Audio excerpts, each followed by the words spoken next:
Halo semua, hari ini kita akan belajar mengenai paham demokrasi, pan-Islamisme, dan nasionalisme. Yang pertama, kita ini akan membahas mengenai demokrasi. Jadi, paham demokrasi ini itu merupakan paham yang dianggap paling baik untuk diterapkan. Karena apa? Karena dalam sistem demokrasi ini pemerintah memberi ruang yang sebesar-besarnya bagi individu untuk menentukan nasibnya sendiri. Di Indonesia ini juga diterapkan sistem demokrasi.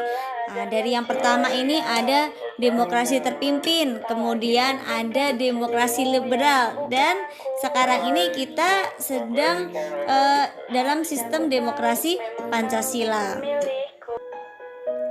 Selanjutnya kita akan membahas mengenai pan-Islamisme. Jadi, pan-Islamisme ini adalah suatu paham yang bertujuan untuk mempersatukan seluruh umat Islam di dunia. Gerakan ini itu muncul awalnya di Mesir yang bersumber pada pemikiran Jamaluddin Al-Afghani ya pada tahun 1839 sampai 1897. Jadi apa sih latar belakangnya kenapa pan-Islamisme ini bisa muncul? Jadi pada saat itu Islam ini sedang lemah karena menghadapi dominasi Eropa, karena umatnya ini sebagian tuh banyak yang menyimpang dari ajaran sejati.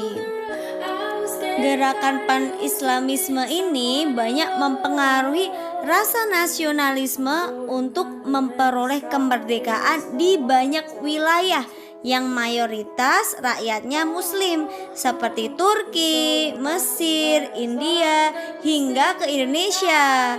Pemikiran Afghani kelak mengilhami gerakan Ikhwanul Muslimin di Mesir sampai sekarang ini. Selanjutnya kita akan membahas mengenai nasionalisme. Nasionalisme ini merupakan bentuk patriotisme ya. Nasionalisme ini pertama kali berkembang di Eropa.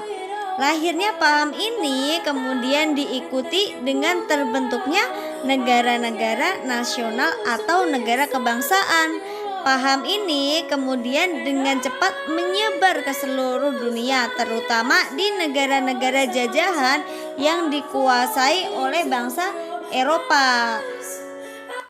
Dapat diartikan nasionalisme ini adalah sikap sosial dan politik dari beberapa kelompok suatu bangsa yang mempunyai kesamaan bahasa, kebudayaan, dan wilayah, serta memiliki kesamaan tujuan dan cita-cita yang sama. Nasionalisme dalam arti luas ini mengandung 3 prinsip. Yang pertama ini ada prinsip kebersamaan yang menempatkan kepentingan bangsa dan negara di atas kepentingan pribadi atau golongan. Yang kedua ini ada prinsip persatuan dan kesatuan. Dan yang terakhir ini ada prinsip demokrasi yang memandang bahwa setiap warga negara ini memiliki kedudukan, hak, dan kewajiban yang sama. Oh ya, tadi Miss lupa jelasin prinsip kedua, yaitu prinsip persatuan dan kesatuan.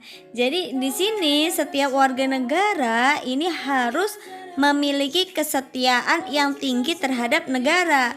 Oleh karena itu, setiap warga negara harus mengesampingkan kepentingan pribadi atau golongan yang nanti dapat menimbulkan perpecahan.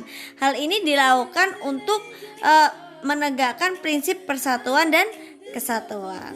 Oke, terima kasih untuk pertemuan hari ini. Sampai bertemu di pertemuan selanjutnya. Bye bye.